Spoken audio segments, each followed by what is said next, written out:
Welcome to Propeller Breeze, the show for student pilots, sim fans, and everyone chasing that first solo and beyond. All information in this podcast is for entertainment and general knowledge only. Always verify with certified flight instructors or regulatory authorities before attempting anything mentioned here. Welcome back to the deep dive. Today we're shifting gears a bit, or I guess I should say checking the magnetos and setting the mixture, Rich. Right, yeah. We are heading out to the tarmac for this one. Doing the walk around, strapping into the left seat. But this isn't just, a generic joyride for aviation fans.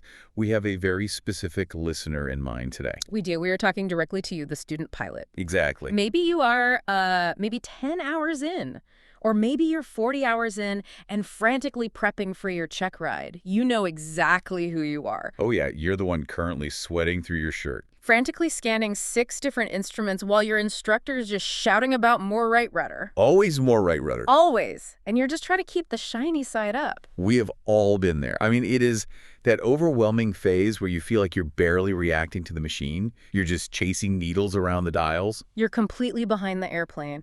And the source material we're looking at today is basically the antidote to that reactive flying. It's a technical document we're diving into, right?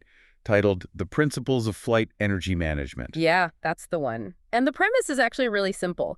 If you can understand the physics we are about to discuss, you stop fighting the airplane. You actually start managing it. Exactly. Which promises to take us from that basic pitch and power mindset to something a lot deeper. Because early in your training, it just feels like magic, right? You pull back on the yoke, the houses get smaller. You push the throttle, the engine gets louder, and you go faster. Right. But there's an underlying system that controls absolutely everything the airplane does. It's a system that the text describes as inexorable. That's a heavy word. It is, yeah. Inexorable. It means unyielding. You literally cannot negotiate with it. Getting your head around this system is the difference between being a passenger who happens to be holding the controls and a pilot who is truly in command. Right. It's about understanding the actual currency of flight. And that currency is not avgas. No, it is not. The currency is energy. So our mission today is to decode what the document calls the energy balance equation, which I know it sounds super intimidatingly mathematical. It sounds like a physics lecture. Yeah, but the goal is purely practical here. We want to stop you from having what the text politely calls an energy crisis. Which is the engineering way of saying falling out of the sky. Or stalling when you really, really shouldn't be stalling. Let's definitely avoid that. So let's unpack this from the start. The source starts with a very fundamental premise. The airplane isn't just a vehicle, it is an open system where energy flows continuously in and out. Right. I actually really like the analogy of a bathtub for this. Oh, a bathtub works perfectly. Yeah, so picture a bathtub. You have the tap running, filling it up, and you have the drain open at the bottom.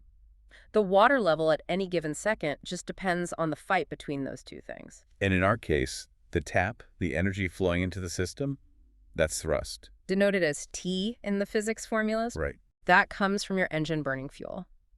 And it is so important for a student pilot to realize this thrust is the only way you add brand new mechanical energy to the airplane. It's the only tap you have. The only one. And the drain. The drain is drag, denoted as D. So T and D. Exactly. Every single inch you move through the air, aerodynamic drag is stealing energy from your system. It is basically turning your airspeed into heat and wake turbulence. It's a constant tax on your flight. A huge tax. So at its simplest level, flying is just a balance sheet. Income versus expenses. Thrust versus drag. And that gives you your net energy flow. It is literally just thrust minus drag or T minus D. If your thrust is greater than your drag, you have a positive flow. You are filling the tub. You're banking energy. Right. But if drag is greater than thrust, say you chopped the power to idle, or you just dumped in 40 degrees of flaps, the level in the tub is dropping. You are losing total energy. Now, the source introduces a very specific term for this rate of change. It is called specific excess power, or P sub S. P sub S. Now, I know what you student pilots are thinking right now. You're looking at the panel of your Cessna 172 and saying, I don't have a gauge for P sub S. Right, there's no dial for that. There isn't. But this is the metric you were actually managing the entire time, even if you can't see a needle for it. P sub S is the exact rate at which your energy state is changing. It tells you if your energy account is growing, shrinking, or just holding perfectly steady. Exactly. And the text gives us a mathematical formula for this. I want to walk through it because I think for someone learning to fly, seeing the actual variables really makes it click. Let's do it. The formula is specific excess power equals thrust minus drag multiplied by velocity, and then all that is divided by weight. Right. So P sub S equals T minus D times V over W. Let's break that down piece by piece. We already know T minus D is that raw force difference, the net flow. Yeah. But it's multiplied by velocity, by V. That really stood out to me when I was reading this. Why does speed act as a multiplier?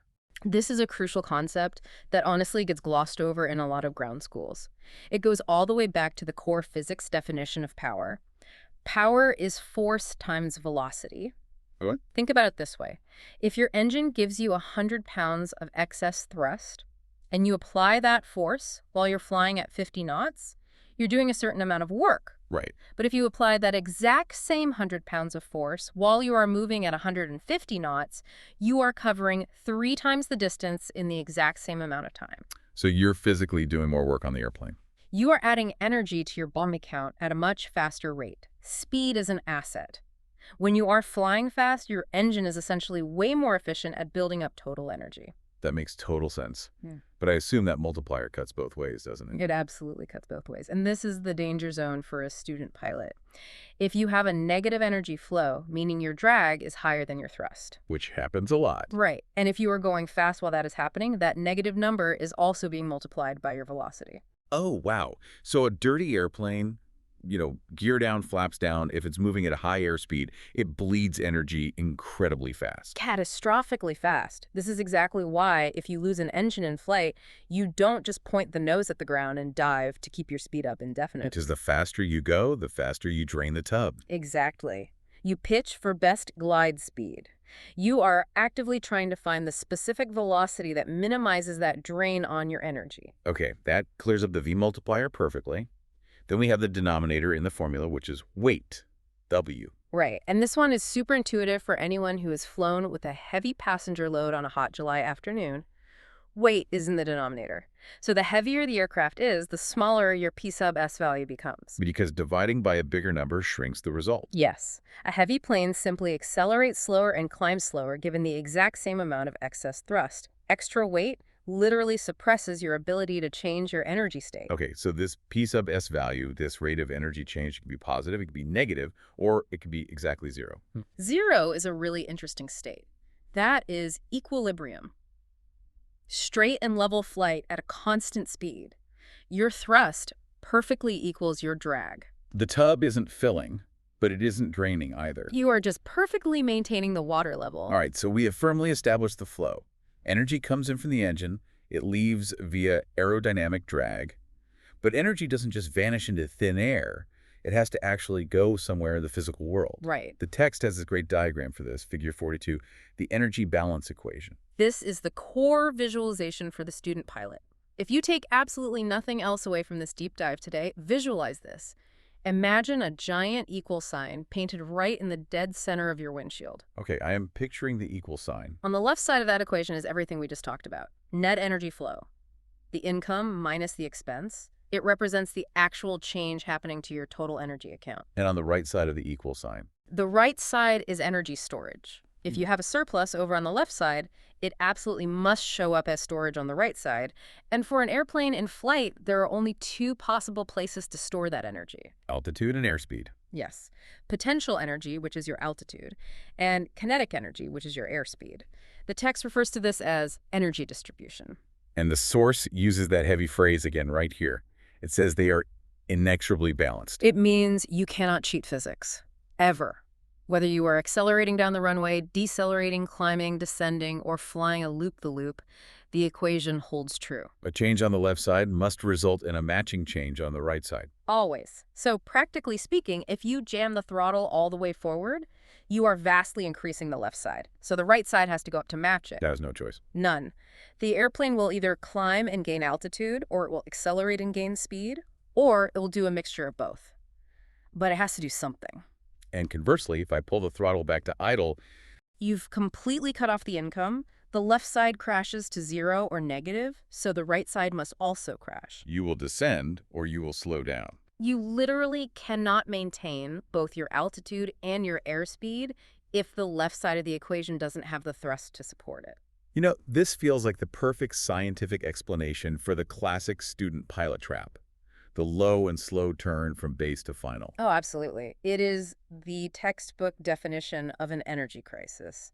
And understanding this equal sign explains exactly why it kills people. Walk us through that specific scenario. You're flying the pattern, you're tuning final, and you suddenly realize you're way too low. Right, so your brain immediately screams, don't hit the trees, don't hit the ground. So what do? You pull back on the yoke to maintain your altitude. You're trying to force the altitude variable on the right side to stay high. Exactly. You are demanding performance from the right side, but you haven't added any power. You haven't changed the left side at all. Right. So the equation looks at you and says, okay, you want to keep this altitude, fine. But I have to take that energy from somewhere else to keep the balance. The only place left to steal from is your airspeed bucket. So you unintentionally trade your speed for that altitude. You drain the airspeed tank to pay for the altitude. Yeah. You get slower and slower and slower until the wing just gives up. You stall. And because you are low and in a banking turn, you spin. And that entire chain of events happens just because the pilot tried to negotiate with the equation. They tried to demand something on the right side without paying for it on the left side. Precisely. You cannot write a check. Your thrust can't cash. I really want to dig into this idea of storage tanks or distribution a little bit more, because the text goes out of its way to distinguish between the total amount of energy and how it's being distributed. Yes, that's a key distinction. Think of the left side, the thrust minus drag, as determining the overall size of the pie. The right side is simply how you slice that pie between your altitude and your speed. You can have a totally constant total energy, meaning your P sub S is 0, but you can still be actively moving energy around between those two tanks. Like when you enter a dive. Exactly. If you just push the nose over, you aren't adding any new energy from the engine, but you are taking your altitude bucket and dumping it directly into your airspeed bucket. You go down, but you speed up. The total mechanical energy is roughly exactly the same. It's just been redistributed. And doing a zoom climb is just the exact reverse of that. You pull the nose up, you immediately trade that speed for altitude. Correct. You are cashing out your kinetic energy to buy potential energy. Now, there was a tiny caveat in the source material about fuel burn that I want to touch on. It mentions that technically, as you fly along, the aircraft's weight, that W variable, is constantly dropping because you're burning off gas. Right, it is. And since W is in the denominator of our formula, getting lighter technically improves your performance parameters over time. So the equation is always shifting slightly. It is, but the text makes a very important practical distinction for the pilot here. It says that for short-term flight control problems, we completely ignore the weight change. Because in the 3 or 4 minutes it takes to fly a closed traffic pattern, the amount of fuel you burn is totally negligible. Exactly. If you are a student calculating your range and endurance for a cross-country flight, yes, weight change matters deeply.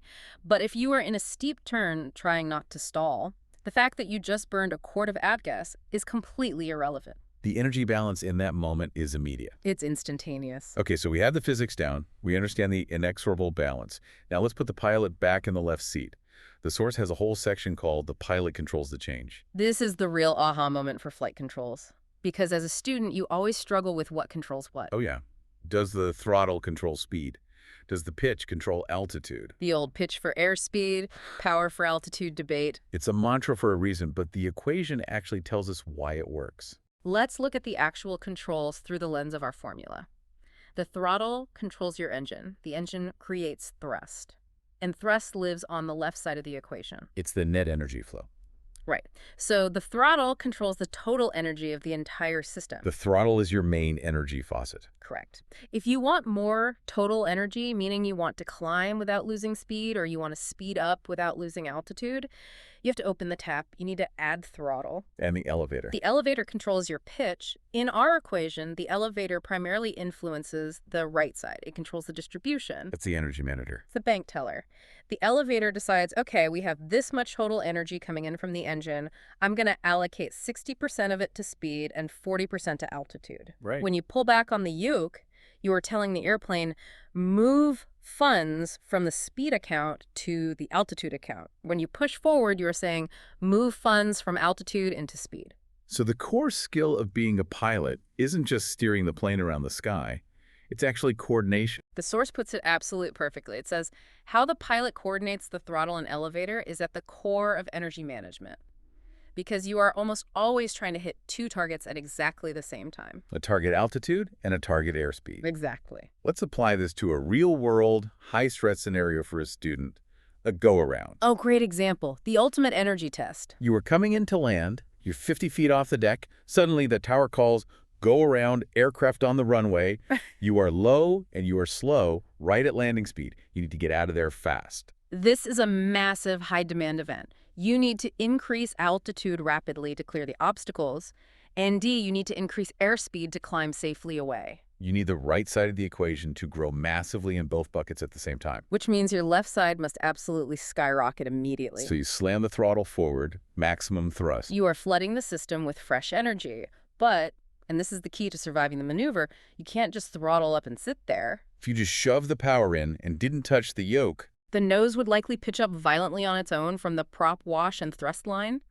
And if you don't actively manage it, you might pitch up way too steep and stall out. Or, depending on the trim, you might not pitch up enough and you just accelerate straight into the trees at the end of the runway. you have to use the elevator to distribute that massive new influx of energy correctly. Yes. You pitch for a very specific target, usually V sub Y, your best rate of climb speed. So basically you are saying to the plane, engine, give me everything you've got. An elevator, take all that raw power and channel it perfectly into a steady climb at exactly 74 knots. That is the essence of coordination. If you panic and yank the nose up too hard without adding full power first, you stall and crash. And if you add the full power but violently push the nose down, You fly into the ground at 100 knots. The equation always wins. the equation always wins. Honestly, that should be printed on the pre-flight checklist. It really should be. This framework also really helps explain drag management, doesn't it? We've talked a ton about thrust, but specific excess power is thrust minus drag. And drag is the silent thief in the night. Think back to that go-around scenario we just talked about. What is the very first thing your instructor beats into your head to do once you establish a positive rate of climb? Positive rate, gear up, and then slowly bring the flaps up And why do you do that? to get rid of the drag. You are plugging the drain in the bathtub.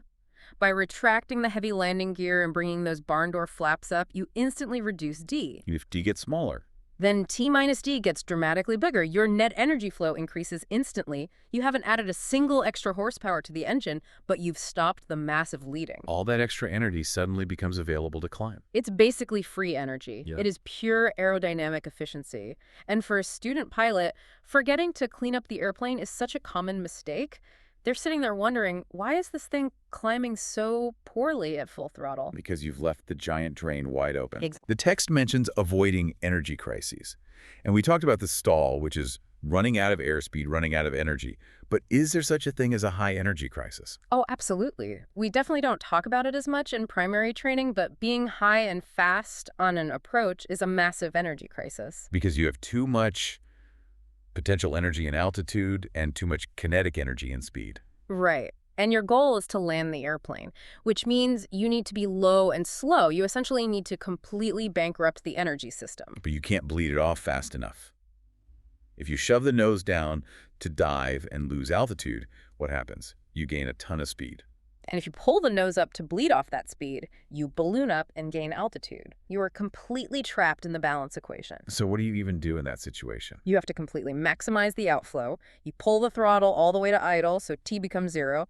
Then you maximize drag. You throw in a forward slip, you drop full flaps. Yes.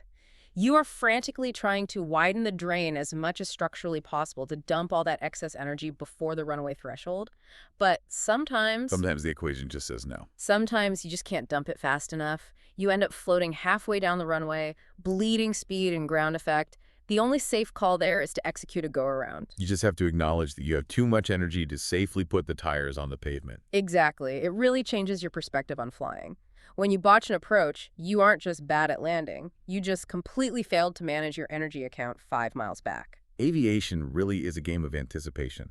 You have to know what your energy state is going to be in 2 minutes, not just what it is right now. Always stay ahead of the airplane. So let's wrap this all up for our student pilot listener who might be driving out to the airfield right now. Let's summarize the big main takeaways from the principles of flight energy management. Okay, first big takeaway, the bathtub. Your airplane is an open thermodynamic system. Thrust adds energy, drag removes energy. You are constantly balancing the two. Perfect. Second takeaway. Specific excess power. That P sub S, it is your trend line. Are you actively gaining or losing total energy? And always remember that speed is a multiplier. Meaning energy changes happen much faster and much more drastically when you are flying fast. Yes, asset and liability. Third takeaway. The inexorable balance. The big equation on the windshield. The left side, your net energy, perfectly equals your right side, your altitude plus your speed. You cannot change one without changing the other. If you make a massive withdrawal from the speed bank, it has to pay for altitude or vice versa. And finally, the controls themselves. Throttle sets the total energy. The elevator sets the distribution of that energy. Use them together. Do not try to fix a total energy problem with a distribution tool. Pulling back on the yoke without adding power. That is exactly how you stall and spin. I really like the energy bank account analogy because it makes something like an engine failure so much clearer, too. If the engine quits, Your income instantly drops to zero. The tap is off. so you are surviving purely off your savings. Exactly. You have a very finite, set amount of altitude and airspeed stored up in those tanks. You have to spend them incredibly wisely to reach a safe landing spot. Because every single maneuver, every turn you make costs energy. You are essentially managing a bankruptcy in real time. That is terrifying, but incredibly helpful as a visualization. It keeps you sharply focused. You look at a field and ask, can I afford this 360-degree turn to lose height?